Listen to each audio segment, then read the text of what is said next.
Hello दोस्तों, नमस्कार, आदाब, सत श्री अकाल सभी को। जीएस संकट में आपका हार्दिक स्वागत और अभिनंदन करते हैं। हम बात करेंगे एनआईएस डीलेट को लेकर बड़ी अपडेट क्या, बड़ी खबर क्या है।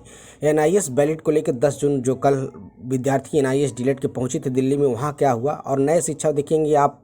मोदी सरकार की कैबिनेट मंत्रियों का गठन हो चुका है और हम उन मंत्रियों से मिलने की कोशिश कर रहे हैं सभी विद्यार्थी, ताकि हमारी बात को जल्द से जल्द पूरी की जाए, हमारे एनआईएस डीलेट को बैलेट कराया जाए।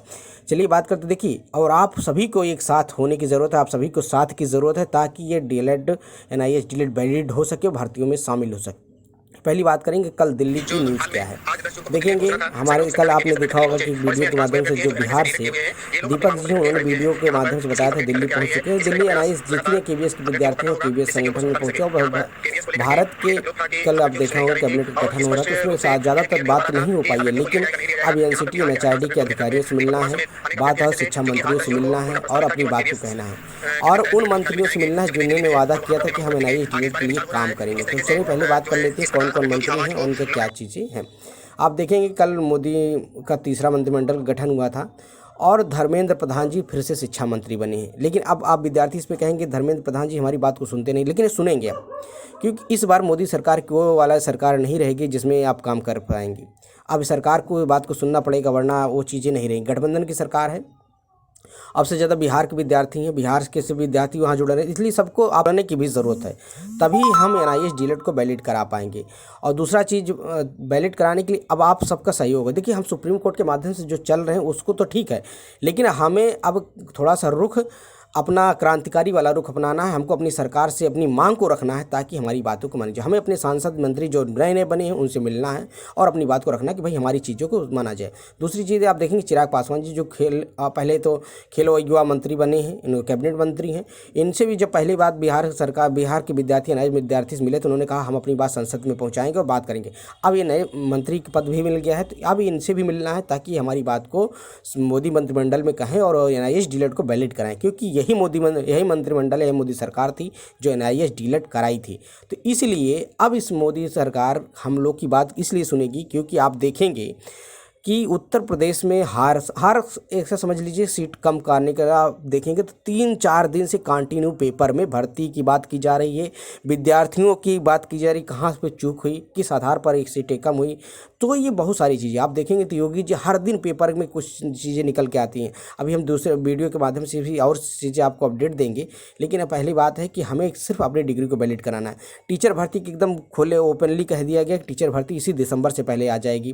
बीपीएससी टीआरई अभी देखें एग्जाम हुआ है, तो इसलिए बिहार के जितने भी शिक्षक हैं, जितने भी एनआईएस डीलेट के, अपने मंत्रियों से मिले, नीतीश जी से मिले, ताकि अपनी बात को रखा जाए। दूसरा चीज़ है राहुल जी और अखिलेश यादव जी। देखिए ये विपक्ष के बड़े नेता हैं और इन्होंने अभी भी देखेंगे राहुल गांधी जी ने इस बात को मोदी मंत्रिमंडल का गठन होने के साथ साथ उन्होंने तुरंत ट्वीट करते हुए बातों को रखते हुए कहा है कि भाई विद्यार्थियों की बात को अब जायज़, हम अपनी बातों को उनको तक पहुंचाना है और उनके साथ विद्यार्थी जो सरकार अभी तक गलत करती चली आई उनके साथ गलत नहीं होना चाहिए। इन्होंने साफ साफ इस चीज़ को मेंशन भी किया है, विद्यार्थियों की बात को उठाया है और ये एक बड़े नेता हैं और बड़े विपक्षी नेता हो गए हैं। लेकिन उन्होंने क्या कहा, छात्रों से कहा मैं संसद में बनूंगा आपकी आवाज़। उन्होंने क्या कहा, मैं संसद में आपकी आवाज़ बनूंगा अब। और वो सही बात, सबसे बड़ा विपक्ष है। पहले भी देखिए विपक्ष बहुत कमज़ोर था, लेकिन अब विपक्ष बहुत मजबूत है। तो अब सरकार को हमारी बातों को सुनना पड़ेगा। देखेंगे कांग्रेस नेता राहुल गांधी ने राष्ट्रीय पात्रता सह प्रवेश परीक्षा स्नातक यूजी मेडिकल परीक्षा विवाद को लेकर प्रधानमंत्री पद के लिए नामित नरेंद्र मोदी पर निशाना साधते हुए कहा कि नए कार्यकाल में मोदी को शपथ लेने से पहले भी परीक्षा में कथित अनियमितताओं के 24 लाख से अधिक छात्रों को नुकसान पहुंचा। गांधी ने देश के छात्रों को आश्वासन दिया है कि संसद में उनकी आवाज़ बनेगी। कहने का मतलब है अब हमको उनसे भी मिलना था कि बिहार में विद्यार्थी जब प्रचार के दौरान गए थे तो राहुल गांधी से मिलने की कोशिश की, अपनी बात को वहाँ रखा गया, तो उन्होंने कहा ठीक है हम आपको बात को सुनेंगे और बात को अब भाई अब हमारे लिए बहुत बड़े चेहरे हैं, विपक्षी चेहरे हैं, इसलिए हमारी बातों को ये भी उठाएंगे और इनसे हमें मिलना भी है, इनसे बात को करना है, ताकि देखिए हमें सभी का सहयोग चाहिए। अब ज़्यादा से ज़्यादा संख्या में विद्यार्थी की कल एक निराशा थोड़ा सा हाथ लगी, इसलिए लगी क्योंकि जितना हम लोग उम्मीद कर रहे थे कि विद्यार्थी पहुँचेंगे, हमारे दोस्त बहुत सारे पहुँचे थे, उन्होंने कहा यार इतने विद्यार्थी नहीं थे, 100 से ज़्यादा विद्यार्थी ही नहीं पहुँचे दिल्ली में, ताकि हमारे देखिए अगर ज़्यादा संख्या में विद्यार्थी पहुँचे, सब सोचता है ठीक है लोग लड़ रहे हैं तो जीत जाए। देखिए हमारी एक की लड़ाई नहीं है, सबकी लड़ाई है। 14 लाख हैं तो 14 लाख को दिखना चाहिए, कम से कम 2-4 लाख तो दिखना ही चाहिए, लेकिन कोई नहीं जाता है। जो नौकरी पा गए उनको तो भाई ठीक है, उनको तो निकाला नहीं जा रहा है, लेकिन जो नौकरी में बने हैं, जिनकी ज्वाइनिंग रुकी है, जिनको नौकरी चाहे बीपीएससी तैयारी हो, केबीएस को हो, पंजाब शिक्षक भर्ती से हो, राजस्थान से हो, उत्तर प्रदेश से हो, सबको आगे आना चाहिए। लेकिन उन्होंने आश्वासन दिया कि सांसद उनकी आवाज़ बनेंगे, भविष्य में जुड़े मुद्दों पर जोरदार तरीके से उठाएंगे। यूजीसी के अंक बढ़ाने के लिए आरोप में बीच में राष्ट्रीय परीक्षा एजेंसी के लिए शनिवार को कहा कि समीक्षा के बाद 4 समितियों को गठित की जाएगी। राहुल गांधी ने एक्स पर लिखा कि नरेंद्र मोदी की अभी शपथ भी नहीं ली है और नीट परीक्षा में धांधली के छात्रों के परिवार को तोड़ा दिया है। एक ही परीक्षा में छह छात्र अधिकतर अंक प्राप्त कर शीर्ष पर रहे हैं। सरकार प्रश्न पत्र लीक करने की संभावना को नकार रही है। कहने का मतलब अब यूपी में भी बहुत सारे पेपर लीक हो रहे हैं, देखेंगे पेपर, कोई भी पेपर हो रहा है लीक हो रहा है। उसी तरह एनआईएस डिलेट है। देखिए सब विद्यार्थियों के मुद्दे सुने जाएंगे, लेकिन अब की ज़रूरत क्या है? ज़रूरत ये है हम सभी को संगठित होकर अपनी बात सरकार को, अपने सांसद को, अपने शिक्षा मंत्री को, अपने राज्य शिक्षा मंत्री तक पहुंचाना है कि भाई हमारी बात को पहुंचाया जाए, वरना आने वाले समय में चाहे मुख्यमंत्री के चुनाव हो या आने वाले समय में, और बिल्कुल सुना जाएगा, इस बात को देखेंगे।